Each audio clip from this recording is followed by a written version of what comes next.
सातारा जिल्ह्यातल्या फलटण उपजिल्हा रुग्णालयात महिला डॉक्टरने आत्महत्या केली आहे। या आत्महत्या प्रकरणाला आता वेगळं वळण लागलंय, धक्कादायक वळण लागलंय।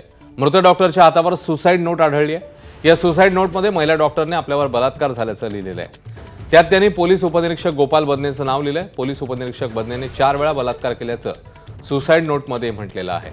तर प्रशांत बनकर यानेही मानसिक त्रास दिल्याचं सुसाईड नोटमध्ये सांगण्यात आलंय। काही महिन्यांपासून त्या पोलीस आणि आरोग्य विभागातल्या वादात अडकल्या होत्या, अशीही माहिती समोर येते। वैद्यकीय तपासणी संदर्भात पोलिसांशी वादानंतर त्यांची चौकशी सुरू होती असंही समजतंय।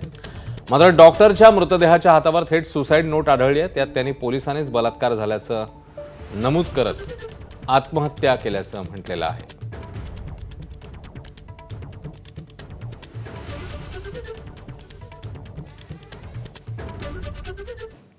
तर फलटण आत्महत्या प्रकरणातील पोलिसांना तात्काळ निलंबित करावा असे आदेश मुख्यमंत्री फडणवीसांनी दिले। पीएसआय गोपाळ बदनेला तात्काळ